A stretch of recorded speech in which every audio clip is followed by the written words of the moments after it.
You're listening to the Mechanic.com.au Smoko Sessions, where we put our premier community partners into the hot seat. This week's question is, what is the question your support staff get asked the most?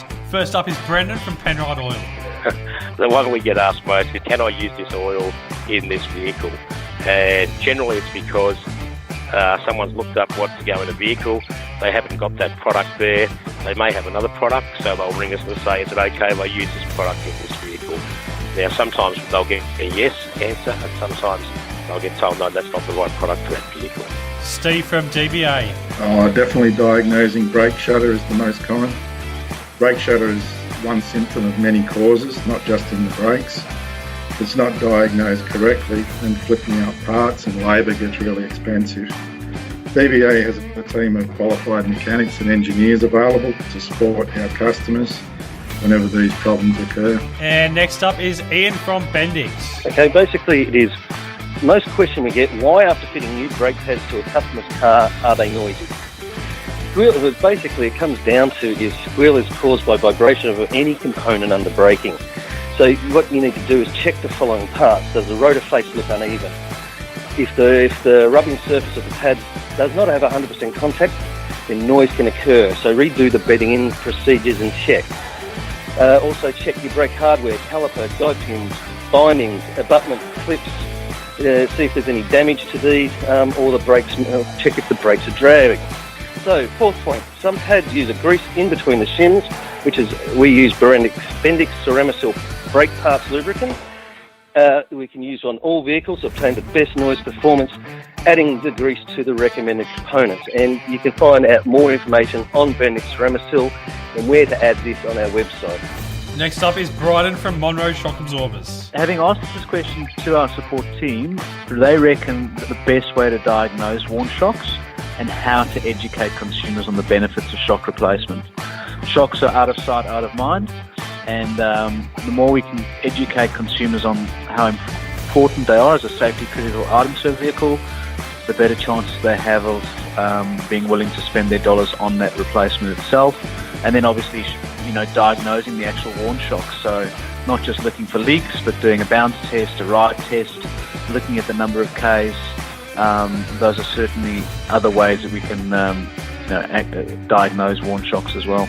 Thanks, Bryden. Will from Trico. Definitely rare and unique vehicle fitments. We get many calls a day on the Trico tech support line to find fitments that are a bit more left of centre. Now, more often than not, even if it's not listed in the catalogue, our multi-fit systems across one of our blade ranges can find the fitment that you're after. I actually had one last week for an older Renault that we managed to get a fitment for, so I'm quite happy about that. Johnny from Century Batteries.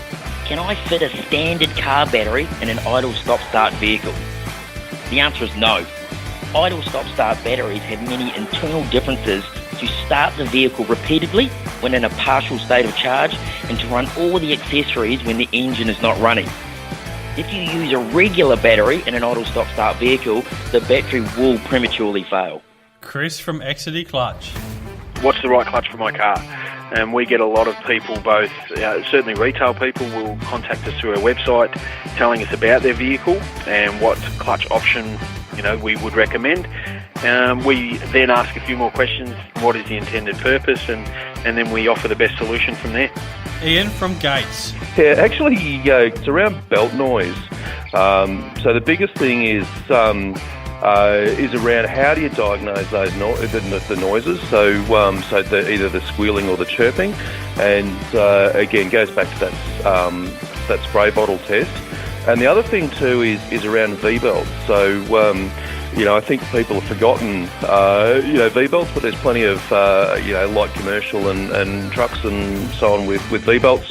But there is a run-in process, so you need to run it in and then need to retension. So again, just around noise is the biggest question that we get. James from NGK. Well, number one question would be price and availability. Second would be vehicle application lookup. And then the third would be spark plug recommendation for a modified vehicle. So all our spark plug listings are a direct replacement for the original equipment spark plug fitted when the vehicle was manufactured. Car enthusiasts, however, like to modify their engines and develop more power.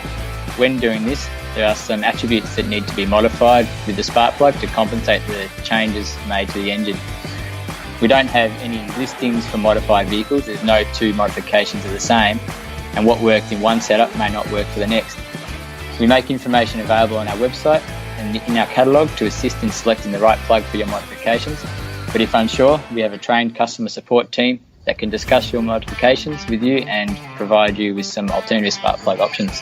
Fantastic. Next we have Jeff at Ryco Filters. The most common one we get, and it's been probably a very current topic, is they lead in with, have you seen this before? And then start describing what we know as an overpressurization situation. So they'll describe a spin-on oil filter can, it's bulged, it may have started to even come apart at the seam, and as soon as we start to hear that, the guys in customer service, they'll know, okay, it's an overpressurization. And for us, the immediate feeling from the person describing that is that something that the filter did badly, or it failed, it wasn't strong enough to withstand something. So, and the symptoms would sort of indicate that, but for us, that's clearly an issue with the engine or the oil pressure regulation.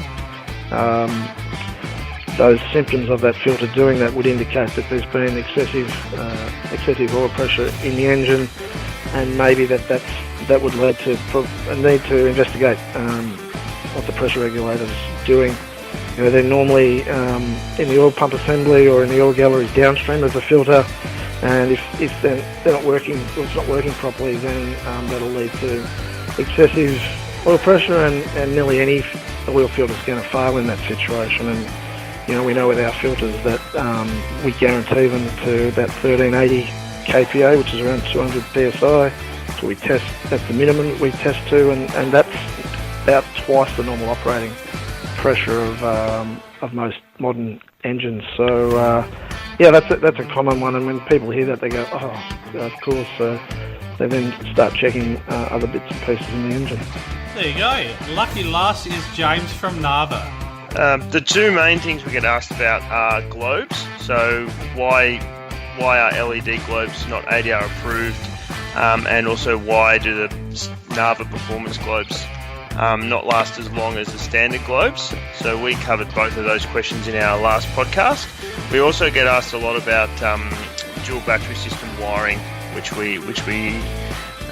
is now becoming a major part of the industry. You can find the podcast James mentioned at www.mechanic.com.au. If you're not already a member, make sure you create a free account and tune in next week for the question, what is the number one thing mechanics do wrong or that you wish they asked you about? See you then.